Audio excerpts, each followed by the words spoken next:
Welcome to the MA Hunting Podcast. In this episode, sit down with my dad as we do a breakdown of how the 2022 rut season went.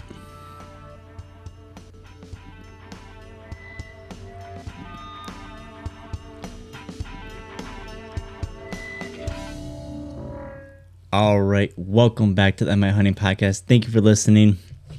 So yeah, it's December. I mean, November has come and gone. It's amazing how quickly November went through. It seems like it was only a few days and the month was gone.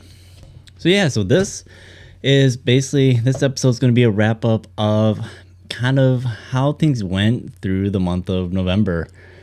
Basically primarily focusing on hunting the rut. Ultimately was going into the season kind of with a game plan of focusing on our primary private piece. During that first, or actually the second full week of November, the week before rifle season started, we basically had intel through camera and historical data and encounters that the bulk of the biggest bucks that we usually get on the property show up during that time frame. So I spent a good amount of the pre-rut and the very earliest rut focusing a lot on public land spots. So, a couple of spots I did have had some pretty good bucks in the area. I just couldn't nail down basically their movement. Basically it came down to a lot of times where I was in the right area, but usually at the wrong times. Quite often, I'd sit, none of the bucks I was looking for would come through, pull the cards out of the cameras on my way out, and sure enough they were there either the day before or a couple days before the time that I was there. So never really nailed down exactly that movement, but I wasn't too discouraged knowing that I was going to bring some focus to the farm during the primary part of the rut that we were really focusing on. So it came to that second week in November. Basically anytime between the 6th through the 14th is really focused on trying to gather these bucks during archery season before the firearm season began. So the one other piece of intel that we usually got is that, not too surprising, on Halloween night, a lot of the bucks would make a visit, at night onto the property, hitting a lot of the scrapes on the area that had cameras on them, and then also hitting the main food stores and the food plot where they have a big scrape tree right in the middle of it as well. So sure enough, a good majority of those bucks showed up during that time frame, which indicated that there's a good likelihood that most of them are going to come back somewhere around the 7th of November. And based on the camera intel, that actually happened. 2 of the bucks did come back the exact week afterward. Now I did basically do a bonehead move where I ended up washing my truck keys, and lo and behold, as I was getting ready to head out to go hunting, my truck keys didn't work because they were essentially waterlogged, and the little computer chip and whatnot in it wasn't working properly. So I ended up going out on the 7th, and basically I was distracted the entire time because I was so worried about getting my truck up and running again because I knew I was going to be taking it on my South Dakota trip.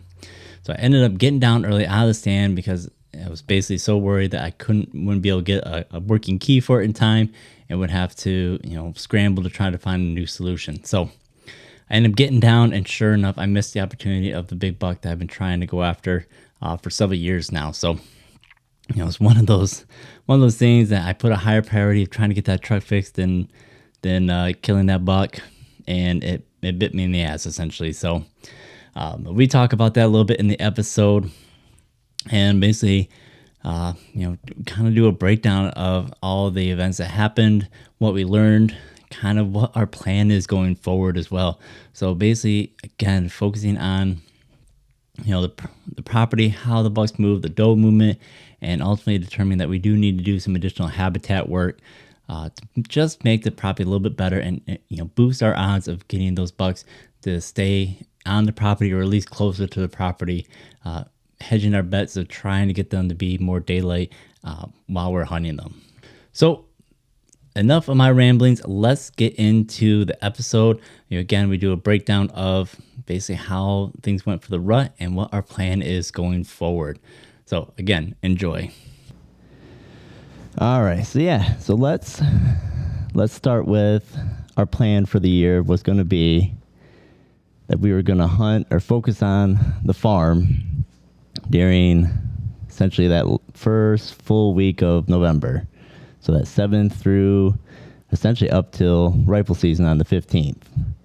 Because we've had data that the biggest bucks that we always see show up in that time frame, at least camera wise anyways.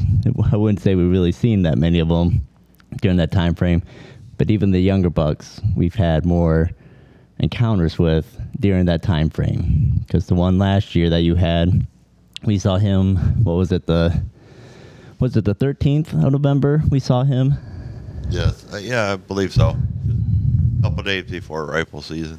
Yeah, and then 2 days or a few days later, he came out again during rifle season, which that's a pretty good story because you had that VS1 that you set out, right? Right. And he came in, and we talked about it, but yeah, he came all the way across the field. Yeah, 280 yards? Yeah.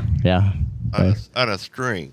Yeah. He didn't stop and eat and mosey around. He just put his head up, and here he came. Yep.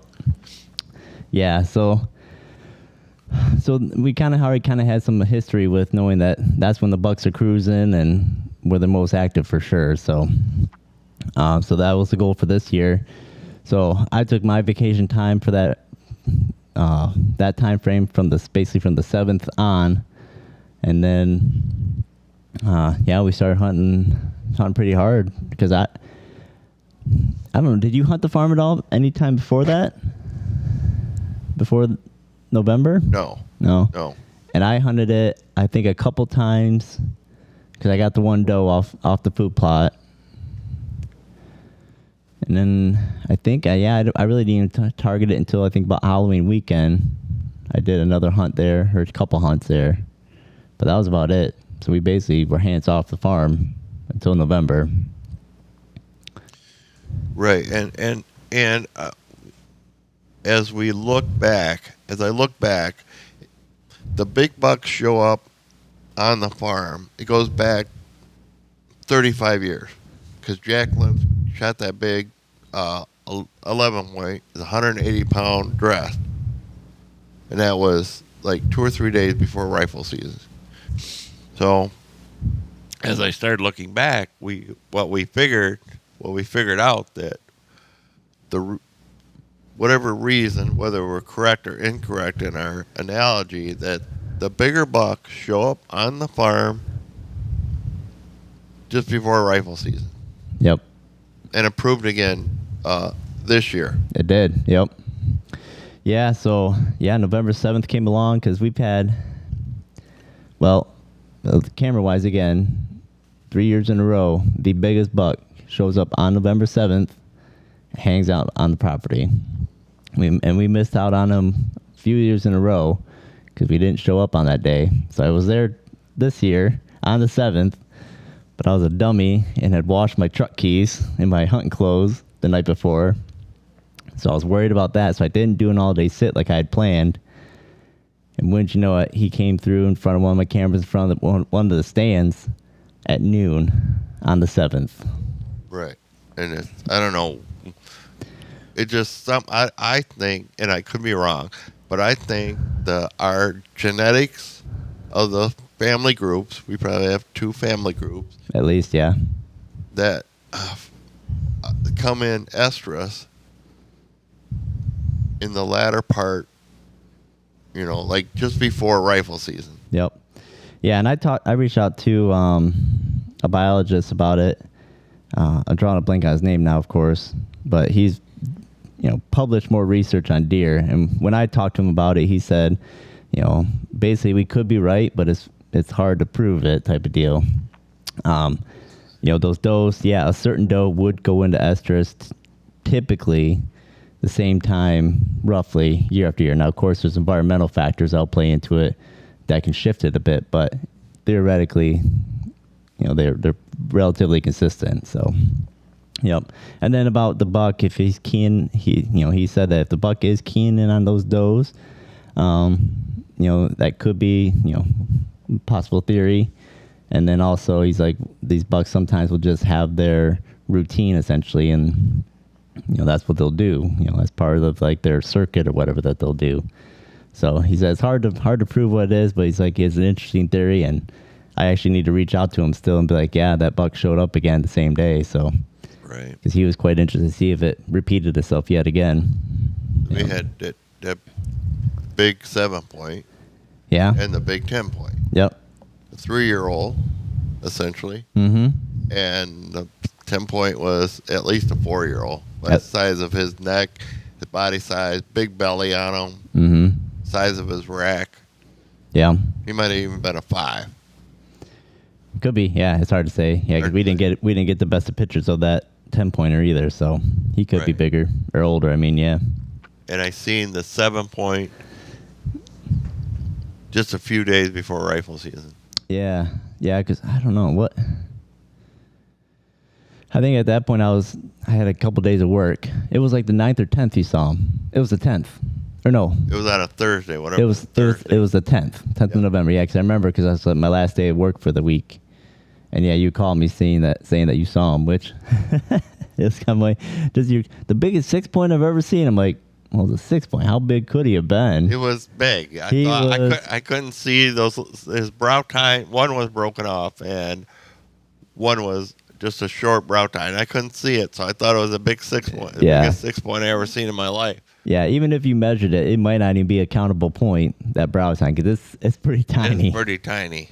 But yeah, I mean, as wide as his ears, and what? Well, how long do you think those tines are? 8-10 inches at least? Oh, yeah. At least. Yeah, at least. Yeah. So, I mean, yeah, just towering tines, yeah. Yeah, and a big body deer, so I guess he's at least 3 years old. Yeah, he didn't, because he definitely had a fuller neck. He didn't quite have a big old belly on him yet, but he wasn't super leggy, so he's not 2-year-old. No. But yeah, and that was early. I mean, he could have cut some weight if he's been running around for the rut, but I think he's 3-year-old, so we'll find out. Hopefully he survived and makes an appearance again next year. Yeah, because I think him and that 10-point just disappeared. Boom. I don't know. You might check your camera. You might get some more pictures of him after that, but...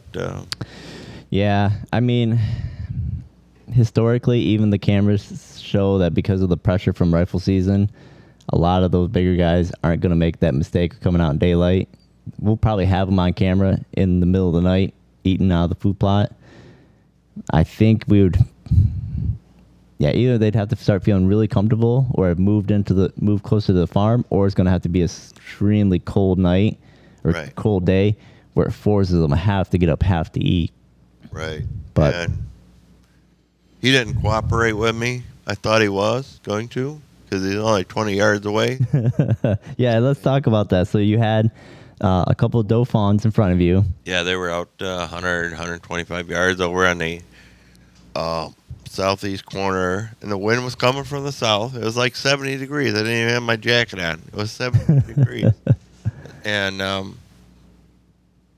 one of the does, I had about, say, half an hour of shooting light left. And I noticed that one of the does was staring over to the west. I mean, she got rigid, and she just kept staring. I think, well, she smells something, or she sees something. So I watched her for a while, and she just kept staring over there, and I looked over there, and nothing, but she kept staring over there. So the second time I looked over there, his head was sticking out from a pine tree. And I go, oh, okay, you just step out because you're only 20 yards away and you're going to get an arrow through your chest. So I figured he'd step out, check the wind, be cautious. That's not what he did.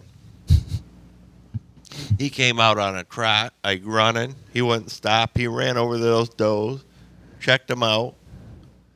By now, he's 100, 125 yards away. So he finds out they're not nestrous. So he stops, eats some clover, walks around, stands on his hind feet, eats some crab apples off the crab apple tree, eats some more clover. So he's out there for 25 minutes. And then he just moseys over to the neighbor's property. That was it. Yeah, I mean, he hasn't made a mistake since. No, and they usually don't.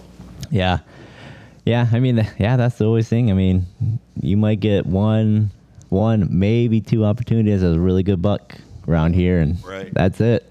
Yep. And I was out the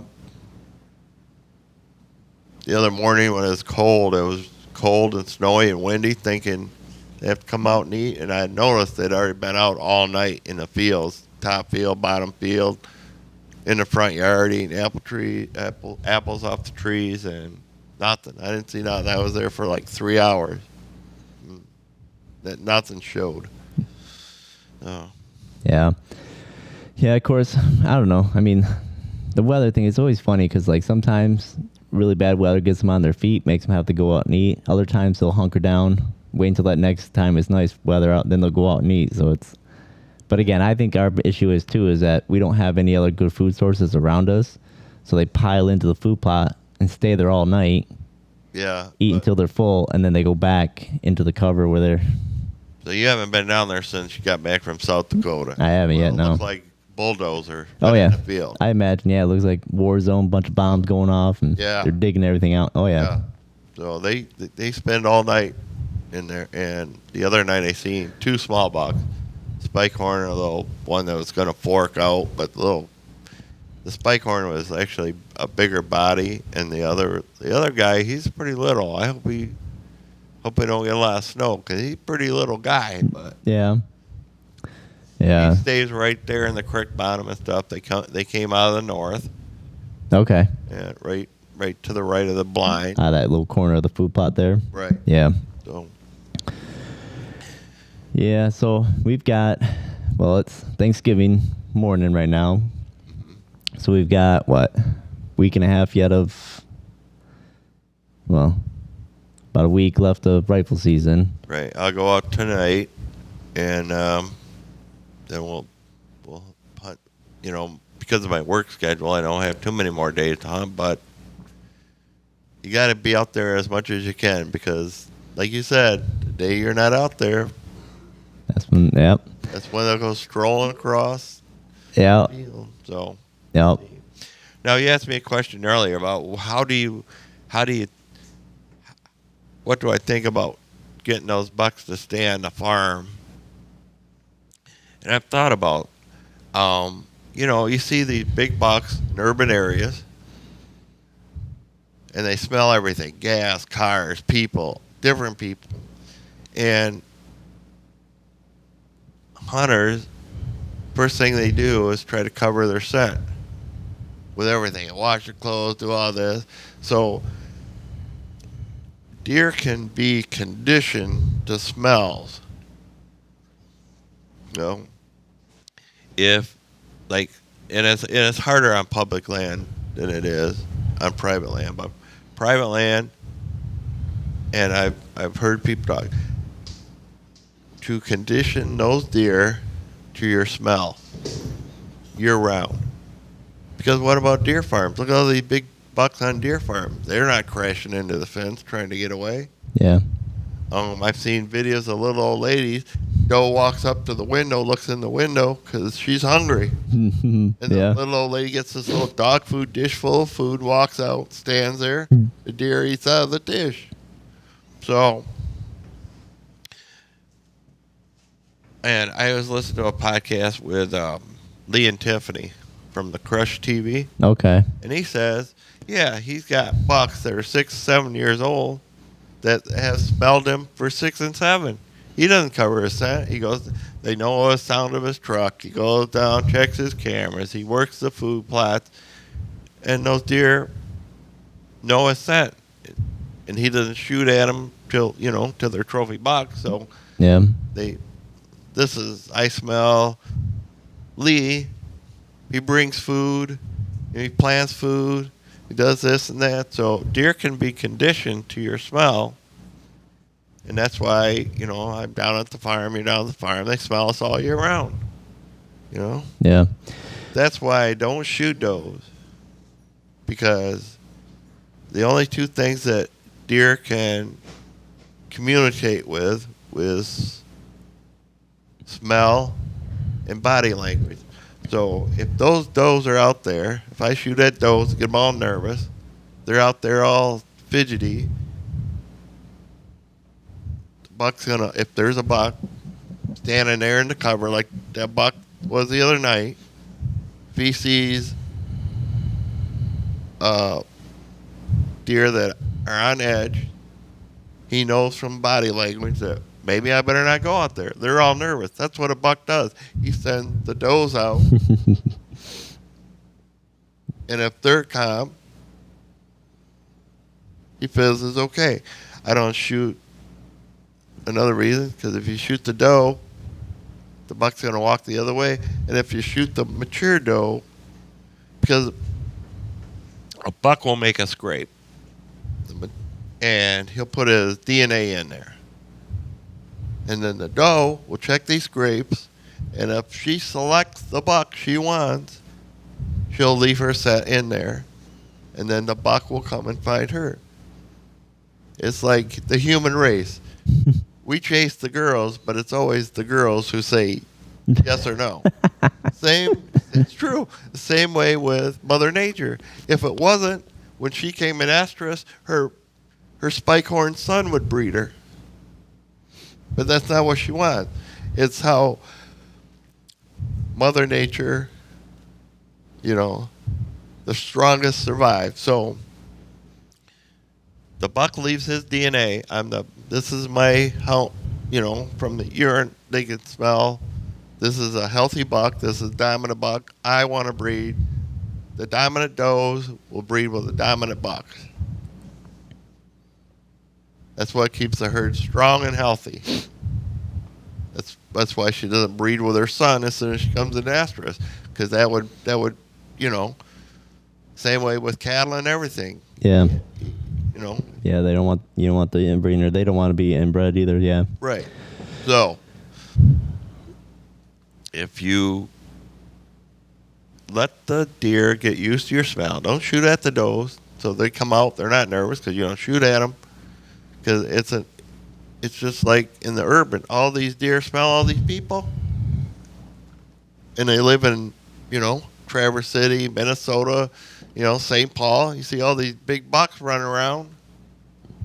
They're not all hiding in the woods. They walk down the street, walk in the yard. They live in the yard.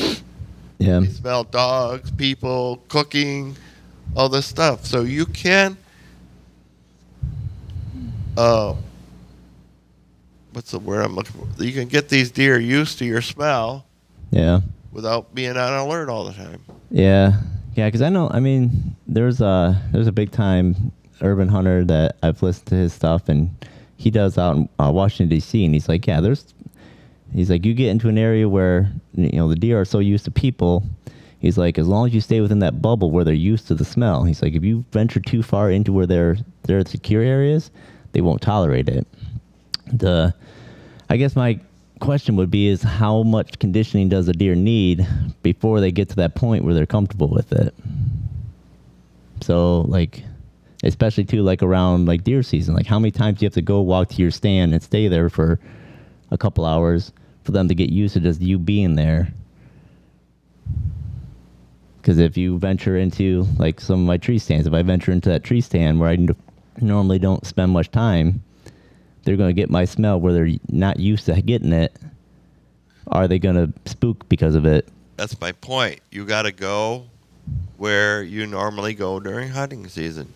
Like you said, you can't walk into their bedding area every other day, because then that's too much. But you got to find out the areas they travel outside of their bubble, their secure bedding area, so they smell you. Yeah. Yeah, because they can be conditioned. Oh, yeah, because, they get used to seeing the tractors, and if you're on a horse and stuff like that, you hear stories all the time where deer don't bugger out because of, such and such situation. Right. So if you target a big buck if you figure out where he's bedding area, if you can walk as close as you can all the time to that bedding area. Yeah. Yeah. Then the trick is it has to be a buck that's used to being in the area, that's used to your smell. Right. If he comes from someplace else. Yeah, he's not gonna. But that's why you have to do the best you can to make a secure spot for that buck, so he doesn't have to travel a mile and a half, 2 miles. Yep. Yeah, that's the biggest thing I've learned too, especially like, listening to a lot of people that do a lot of land management for deer and stuff like that is, it's great if you have a great food source, but if the buck still has to go, a mile, 2 miles to get to it, he's never going to make it to you by daylight because, right. A lot of times they'll say, a mature buck won't go more than, a couple hundred yards from his bedding area during the daytime. So you got to get him within that range where he gets up on his feet and is wandering around a bit, especially if you want to get him outside of like the rut. And of course the rut, all things go out the window basically because they're going to. That's why I want to concentrate on the west side of the bottom field and try to make that a secure bedding area. Yep. Everything else is too open. It's a creek bottom, but that's still bottom's still open. Yeah, and it's only about 100 yards wide. Right. And I've cut in a couple of pockets already that will thicken up yet. But yeah, I think over to the west where there's that corner, the far northwest corner of the property, I think that's our best bet of getting them to. And then of course they can go north of the property there where no one's ever there, and they can feel secure in there too. So yeah, so I think that's the best bet to create a secure bedding area. Yep. So I know I've heard people like downstate have like 10 acres, and they got this little swamp that's 50 yards wide by 25 yards wide, and that's the securest area around. So that's where the big bucks. Mm-hmm. He's got 10 acres. Yep. Yeah, that's why I was kind of hoping this year to get a little bit into the property over in Honor across from the Johnsons, because that's a 10-acre strip. I mean, that property's 100. Maybe 150 yards wide, but because we cut out a bunch of that, was it the jack pine? Yeah. Spruce and different things. Yeah.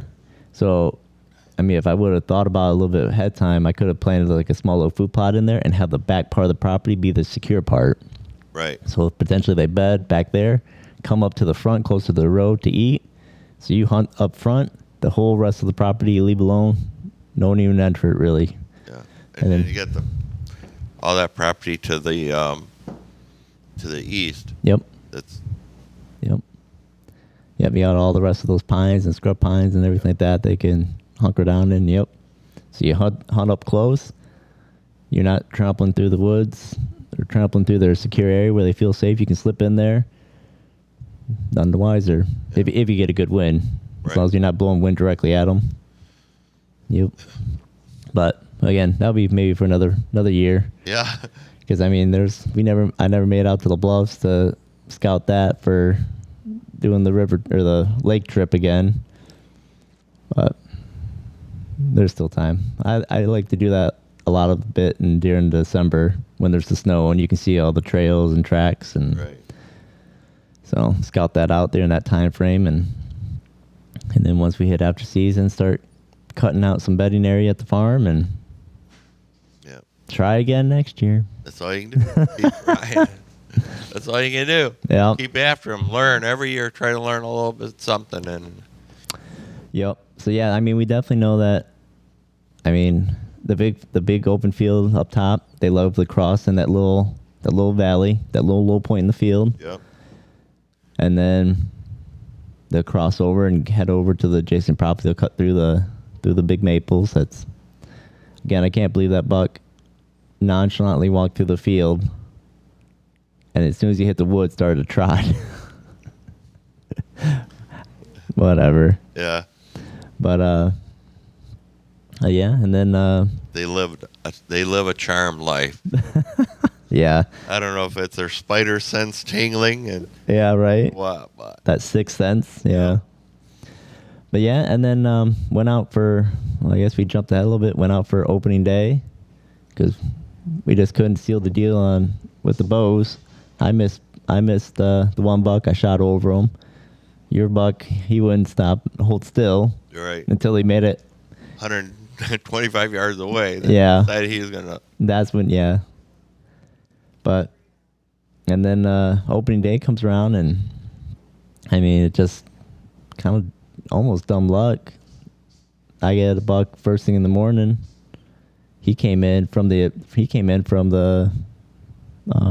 neighbor's property, so he basically came from another open field right at daylight. I mean, I'm assuming that's where he came from because I can't see perfectly that side, but the trails, would indicate they came from their property, and came in all by himself and started feeding right at first light. And Yeah, sometimes you think you're the smartest animal in the world, and other things like, man, what a dummy. yeah, But yeah, and then that was interesting because put a shot on him, dropped him in his tracks, laid right down, and all right, job done. Sitting there, I don't know, was it 4 or 5 minutes? yeah, All of a sudden, I'm looking, he's sitting there with his head up. Like, what is going on here? Put the scope on him, like, I'll be darned, he's got his head up. What is going on here? Sitting there, and all of a sudden, he starts like rocking himself, trying to get himself up, like, Shoot him again, and he flops back over again. Does a few kicks, like, all right, now he's done. Like, I don't know what happened there, but okay. Sitting there in about another minute, picks his head up a third time. Like, all right, what? All right, here we go. Like, how's this deer still alive? Put a third shot on him, and then that finally did him in. But, and then you gotta tell what you were thinking when you hear the shots. yeah, I heard the first shot, like, all right, that's good. Ty's got his buck. That's good. He's gonna head out to South Dakota tomorrow, so we got the deal done. And a few minutes later, I heard another bang. Like, wow, Ty filled his other license. That's good, man. The kid, lucky. Then when I heard the third shot, I knew something was up, so I got on the phone and called you. But I have figured out the only thing they could, because this is a 7 mag, and you don't have to shoot deer 3 times with a 7 mag gun. Because I've shot them, I've leveled them at 300 yards on the top field. And the other thing I could figure, and I've talked to other people, a friend of mine who was a sniper in Desert Storm, he said, yeah, the only thing it could have been was you had some bad rounds. Because it wasn't hitting at the same spot. It was, and they're made on the assembly line, so Yeah. something happened. Yeah, because the first shot did hit high. I'm assuming it's the first shot. And shot, basically it went under his spine. And a buddy, Calvin, who he actually sent me a video of a guy he actually videotaped. He shot a buck, and I guess it's called spine shock. So it got close enough to the spine, it paralyzed him. So in his video, the deer lays down, does a few kicks, and then just within seconds gets back on his feet and takes off.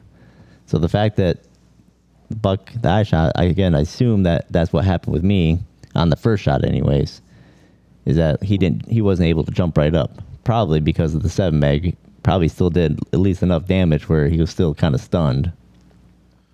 Right. So either there was a lack of powder when they were made, or they didn't crimp the bullet down.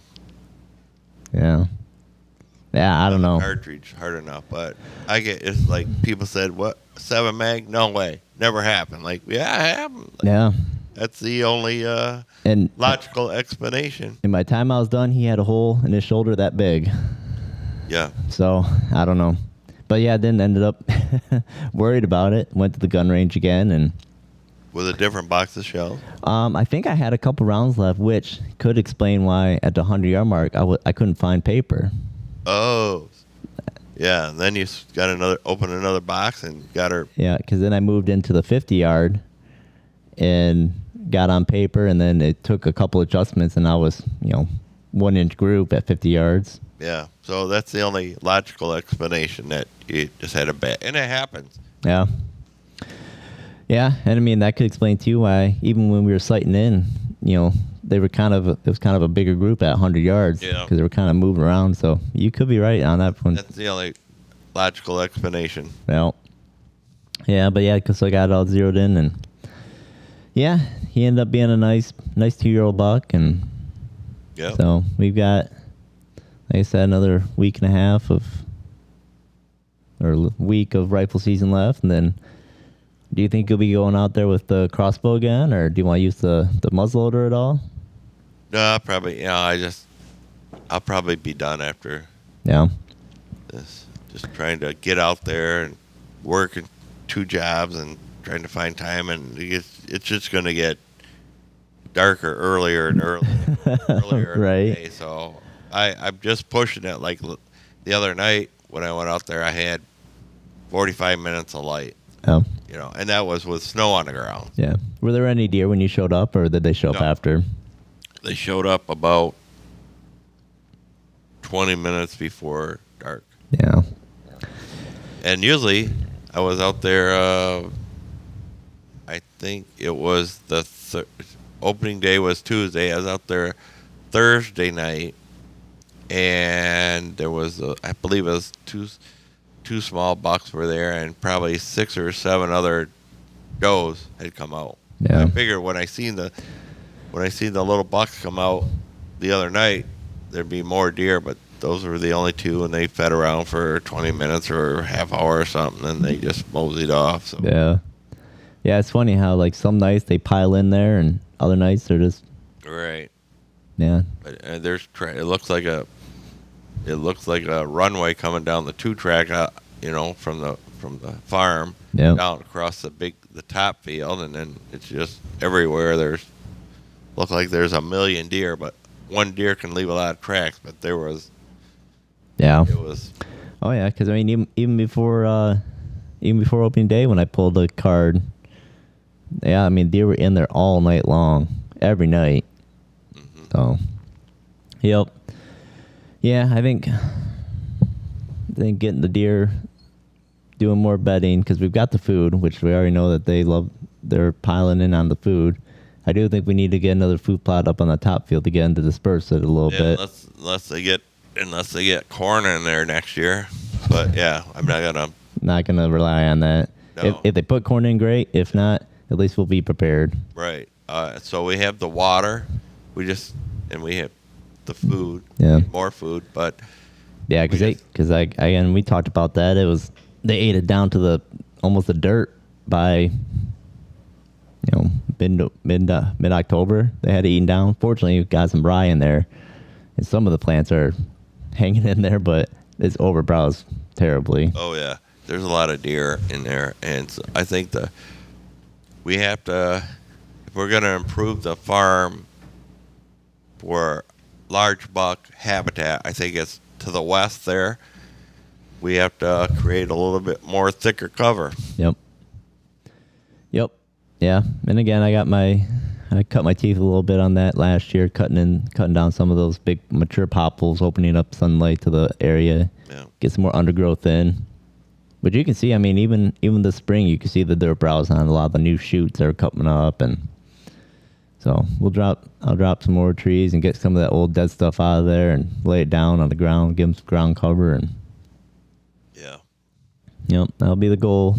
And then we'll just keep the cedars around the creek the way they are, and so that's good thermal cover for them, and it's food and everything like that. So we'll just cut around all the like popple because you can't do anything with it. No one wants to buy it right now anyway, so there's no one doing for pulpwood or anything. So just drop them, let the new shoots come up. They'll thicken up in there, and that'd be a browse for the deer. Then the new popple shoots, they like that. Yep, and then get some of the honeysuckle out there still, because yeah, I mean it's thick, but the problem is it takes over everything, and then there's nothing else. There's no other good plants around, right? And then it's just, I mean, the grouse like them, but even that, the grouse don't even get that much from the berries or nothing. Yeah. They're not that nutritious for them, so that's why we're doing some of the other work of getting some more native browse in there and plants and berry producing and apple trees and. Yeah, I'm going to put some chestnut in there next year, and a new variety of a cross between hickory and pecan I've noticed in that Oh yeah. they've developed a strain that will survive in the northern climate, up here a little bit farther, because I know you go in southern Michigan. When I used to hunt pheasants down there, I would, we'd be seeing the shag bark hickory down there. So they've developed a genetic species of a cross of hickory and pecan that will survive in the northern area. Okay. So, put some of that. So let's just. Yep. Some more. Ashley would say diversity, right? Right, diversity. Yep. Our little plant biologists. Yeah. But yeah, I know I've talked to guys who grow chestnuts, and they got to fence them off because the deer just eat the heck out of them. I haven't checked the protein value of the chestnut, but it's probably pretty high. It's probably high. That and it's got the fat content, so it's got the calories for them. I know it's the fat content in the chestnuts is pretty high. So Yeah. But anyway, like that one big buck, I don't know if it was the 7-point or the 10-point, Mike seen laying in the field just south of the hardwoods. Okay. Yeah. And I think he was, and I listened to podcasts where a lot of, like Barry Wenzel and Hal Blood, talk about how a buck will not always go into the wind. He will go with the wind so he can see what's in front of him and smell what's coming up behind him. Yeah. Especially in places like there's predators and like cougars and wolves and stuff. Before, we never had any coyotes and very few bear. I mean, if somebody seen a black bear in our area 30 years ago, it was front page news. Okay. Now they're all over. Right. You have coyotes all over, and there's probably wolves down below the bridge. Yeah. I mean, there's probably some, but at least right now they don't have any sustainable, breeding population. So they're not, if they're down here, they're not growing to where they're noticeable. Yeah. But and yeah, we got the cougars too. Got the cougars. So in the past 30 years, the deer have had to develop senses and behavior now that they have predators. So that's why, because a predator will always attack usually from the back. You ever watch TV when a wolf or a tiger comes up from the back and tries to hamstring them, or Yeah. so they can quicker detect danger with the wind than they can seeing them. Right. If a cougar or a coyote or something is hiding in the brush, they might not see them, but they can smell them. Yeah. And predators attack from the back. That's why a lot of these guys that hunt or professional hunters have hunted for years in the mountains or where there are predators say, don't be surprised if you see a big buck going with the wind. Oh yeah. He's not stupid. He's seeing what's in front of him and smelling what's behind him. Yeah, and I'm sure a lot of that is learned behavior where they've learned that, hey, I don't need to smell what's in front of me because I can see it. It's open Right. in front of me. Or if it's really thick cover, they might go with the wind in their face because they can't see what's in front of them, and they know what's behind them is safe because they've crossed it. Yeah. But that's yeah. Yeah, and I'm sure every animal's different. I mean, there's some bucks that'll probably be like, nope, I'm not going that way because I can't smell that direction. Right. And they'll go another direction. You're right. Or they'll be like, oh no, I'm good. Yeah, I'm sure it depends a lot on the buck itself or the deer itself. Right. They have their own personalities like people do. They're all a little bit different. Yeah. Yep. And we just gotta get our deer figured out. Yeah, well, we've come a long way into figuring out the big bucks. Uh-huh. You just got to be there when they're there because they're there. Oh, that was so heartbreaking when I went through that camera and saw that deer cross. He would have went into the field. I would have seen him if I'd stayed in my stand. I know. What is this, the third time now that Uh-huh. few years ago, that big buck was down with the snow on the ground, and those Yep. does come out, and Yep. 25 yards from my blind yep, 20. at 7:30 in the morning. Yeah, and what, 5 minutes later or 3 minutes later, here comes the big buck right behind him. Mhm. That was just before, again, the same time period just before rifle season. Yep. The one over on the east side, you know, Yep. that big buck. Yep. What? Showed up on the scrape, and it was. Oh, he actually hit two of them. Middle of the day, like 10 a.m. Yeah, Hit the scrape. that's a nemesis of working a side job when you're a hunter, because Yep. sometimes it takes years. That one guy that shot that big buck earlier this year, he'd been chasing that buck for 3 years, and finally he was there when the buck made a mistake and killed that big non-typical. Yep. They say it might be the biggest one killed in Michigan, new non-typical record. Yep.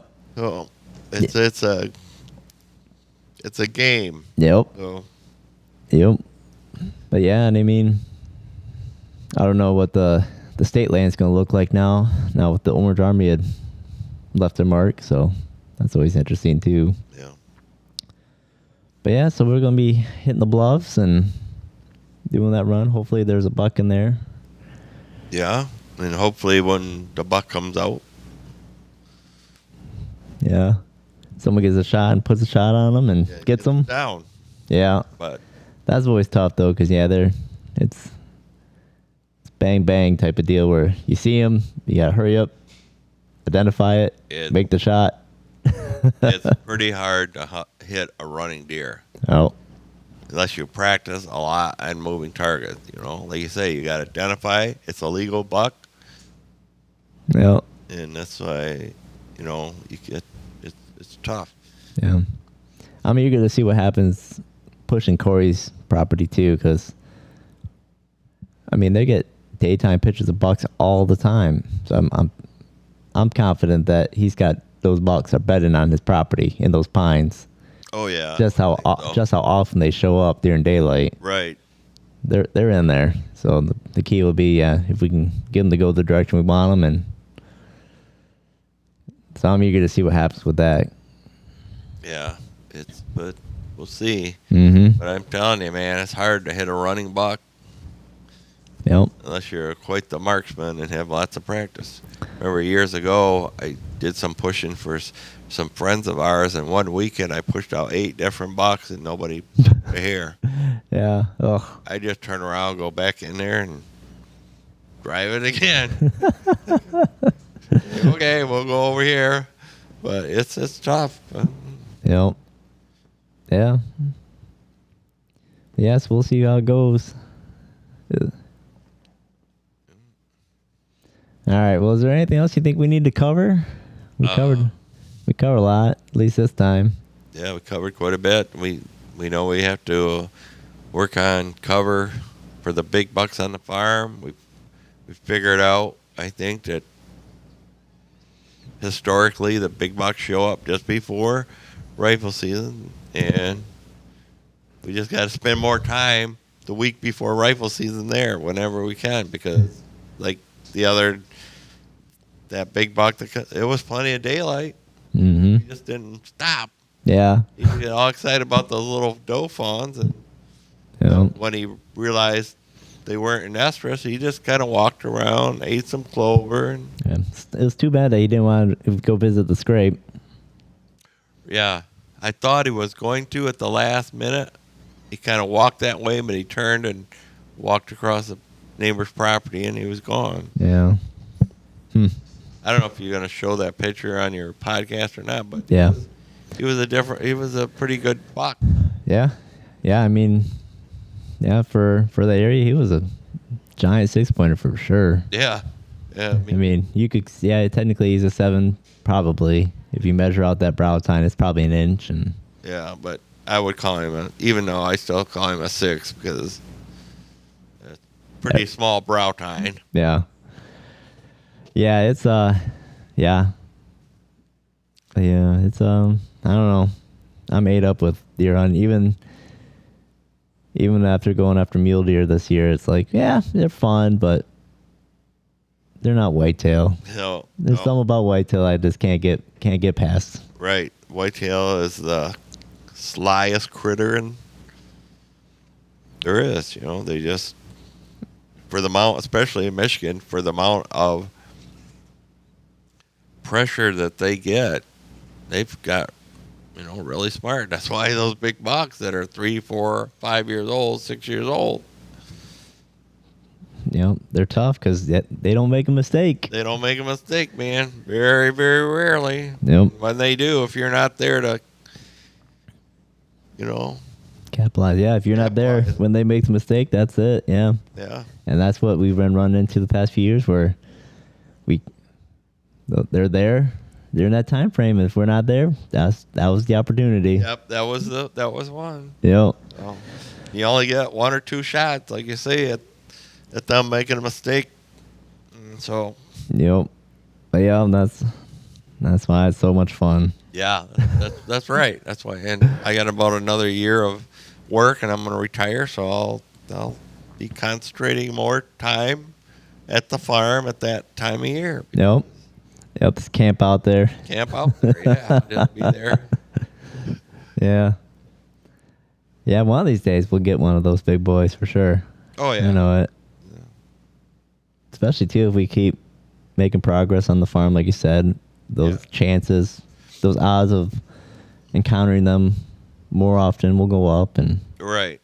because I don't know, I'll talk about it with Dwayne about the South Dakota hunt, but it came down to we're trying to narrow down the areas that had the most likely highest concentration of deer, just to increase your odds of potentially coming across them. And we started out, we made a lot of mistakes early on, but eventually I think if we would have stuck it out even longer, we probably could have figured it out. But we were running into a time crunch, so Yeah, that's the thing. You only have so much time. yeah. But I think he's planning on going out next year, and I mean, how much we mapped down the areas we covered, we've got a pretty good grasp of the area now. So there's still a couple areas that we didn't go, and then some areas probably should have a local person with us because you get into some of that ranch country, and you need to know where those lines are, where you can be and where you can't be, and Right. but that, and you can get in some of those areas where it looks like it's really easy going. You can get into a pretty gnarly spot pretty quickly. Yeah. Yeah. Bob Johnson and a partner he goes to Canada with, his partner, Phil, I think it's Phil, his buck, 250 pounds. Yeah, Bob's was 240, I think. and that's stressed out. Yeah. Jeez, basically moose up there. Yeah, they got a genetics demand that when you're up there in the soul country, you got to be big and strong. Mm-hmm. Genetics is developed just like, down in South Dakota. Even the whitetail are a lot smaller than ours. Mm-hmm. Yeah, that 2-year-old mule deer, he's 40 pounds lighter than the whitetail that's 2 years old. Yeah, At least I'm pretty sure that mule deer was 2. I gotta still check his teeth, but yeah. pretty sure it was 2. Yeah, it's crazy how there's the size difference, Yeah, just genetics, and that's the way it is. genetics, and the environment they live. Like, yeah, that's why those cute coos deer or cows deer down in Mexico, they're smaller yet. Yeah. Key deer down in Florida. Yep. Blacktails. They're all smaller species. Yep. Yep. But yeah, so I think we got a good plan going forward. There's still season left, but we know that they've been pressured. They're not going to make the mistake of coming out in daylight unless they have to, absolutely have to, and that's usually weather driven. Yeah, it could happen. There's still a chance, a decent buck, but as far as those big bucks coming out in the daylight, Yeah, like you said, it can always happen, but a lot of times too, like you can't just be there whenever, so you always got to try to pinpoint the most likely scenario. So, right? like I said, if we get single digit temps, then they're gonna be more likely to go to the food, be at the food plot on those times. But like right now, we got 40-degree weather slotted, so they don't have any big reason to have to get up and move around now. Now we do have the secondary rut coming up, and we do have a few fawns on the farm, so they may Go into estrus, yeah. they may go into estrus yet, in the next week and a half or 2 weeks or so, and those bucks may key in on that, so they might make a mistake with that. But again, it's not guaranteed, so we'll have to see. But yeah, I don't know. We'll see how the drive goes, and Yeah. But as a farm, we should, where we're planning to improve bedding area, let's put up some cameras mm-hmm. and see if the bucks will come in and bed down. Yep. Because I don't think that buck, that big 6 point, 7 point, whatever you want to call it, I don't think he came very far. I think he was laying over there on the west side. He could be, yeah. I don't think he came very far. No, because and basically, he was out there early enough that he wouldn't have been far unless he was just really anxious and was moving around early. But yeah, I think, I've got sign of some bucks probably were bedding on the farm, but it's probably they're just not consistently bedding there. Right. I think he was bedding there during the rut area, mm-hmm. and then I think he slips back down into the swamp. Yeah, because that was definitely yep. But we'll see. Yep. But yeah, I don't know. I think that's about a wrap on this because we covered everything that I was hoping to cover and get caught up on. Because, like I said, I still got to sit down with Dwayne and do a follow-up or wrap up of our trip. And Great. Yep. And you killed a couple bucks this year. That's good. Yeah. Yeah, I don't know. It's weird having... This is a pretty good year. 2 does I've killed and 2 bucks, and I still got 1 tag left, so... Yeah, you might get another one yet. You never know, yeah, right? There's always that little bit, yeah. We were joking on the way back home from the trip, like, Dwayne's like, well, you going to go hunting as soon as we get home? Like, well, I'd like to, but I know Kim's not going to be a fan of that, so I give it a couple days. I got to be home a couple days before I start getting the itch again to try to go out, especially because we got all that snow and... Like, oh man, because I've talked about wanting to go do tracking and whatnot, and it's like, we got all that snow, and we had a very little snow out west. Yeah, I seen that from the pictures. Yeah, it was only in a few areas where they actually had snow that was inch deep, and everywhere else it was. Of course, it's so dry there, and we had sunny skies every day. Yeah. But it reminds me of a story. A friend of mine was in Canada hunting with his uncles and his dad, and his uncle had shot a buck, and they went to track it, and he said, I don't need my gun. Tracking deer. So they were tracking this deer, and he was over here, and they were over there, trying to find, and he looks up, and here's this big non-typical staring at him. He said he was a huge non-typical.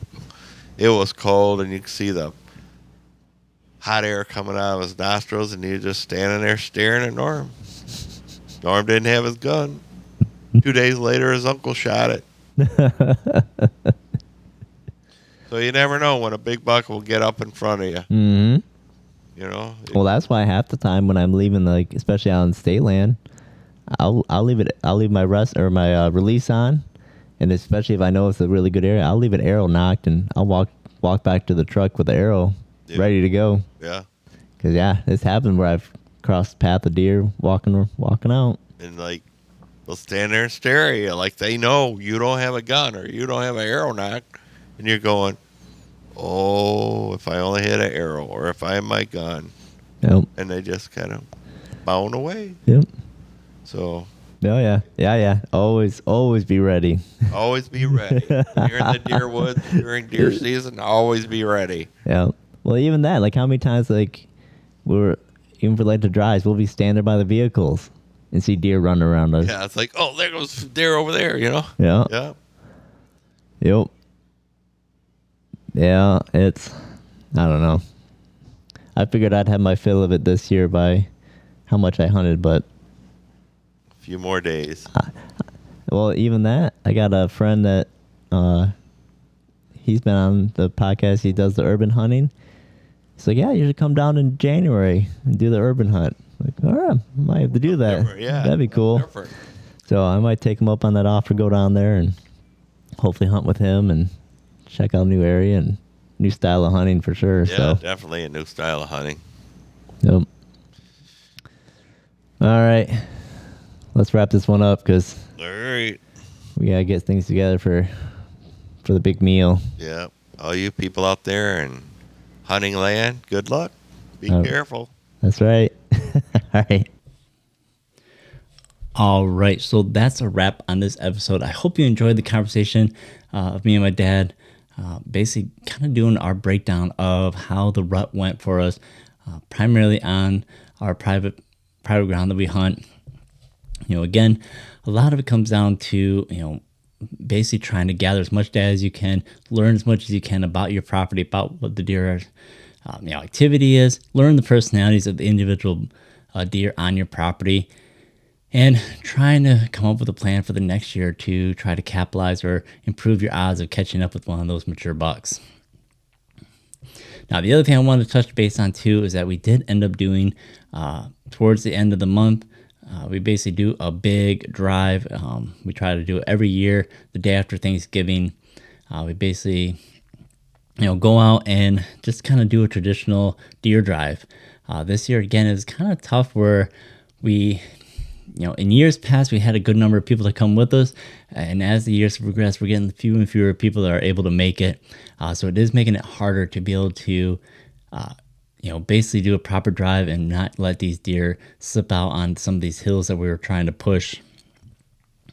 So again, it's another thing that we do that, trying to, close out the season by doing a big push. So in regards to that, I am going to be doing some additional scouting in some of those areas that we do like to do our deer drives on, to try to figure those areas out a little bit better, figure out how these deer are slipping out, and getting away from the pushers, and kind of skirting around the people that are sitting waiting for the deer to come out. So ultimately, even something like that where as simple as a deer drive, sometimes you can learn a little bit extra to make your odds a little bit better to capitalize on even a hunt like that. But again, that's kind of come and gone. The standard firearm season is over. It's muzzleloader season right now, which I've been able to get out a couple times, sat down at the farm one more time. Basically, we had some warm temperatures. I was really hoping for some teens or even single digit temperatures during this muzzleloader season, knowing that those really cold temperatures would force the deer to get up on their feet and head to food.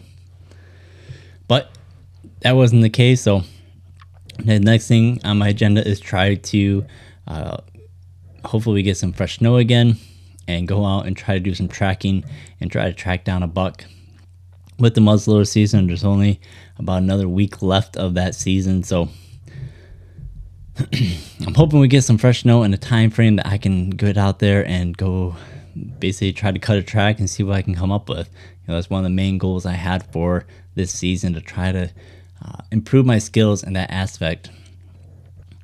And then after that, it comes down to, again, dusting off the bow again and going out and trying to do some late season archery again. Basically, this is more so trying to learn to be able to hunt mature bucks again in the late season. I again, of course, have my food plot down at the farm. I think I'm going to try to focus a little bit more on going back to state land and trying to figure that out during the late season. I know usually a good thing that I focus on is the red oaks, but most of the red oaks in the area that at least I usually hunt around, they really didn't produce many acorns this year. So I might have to do some additional scouting, try to find some other food sources outside of the acorns so I can try to focus on for this late season. And then, of course, if the deer hunting starts getting really slow or I'm not getting the condition I like, of course, there's always still small game hunt I can do while I do some additional scouting as well. Something I always try to do, especially when it comes down to the end of the season or even after season. Just going out there with a 22, walk around scouting and capitalize on a small game that I can. That's it for this episode. Again, got to rambling a little bit again, so we'll close this one out. And as always, get out there, be safe, and have fun.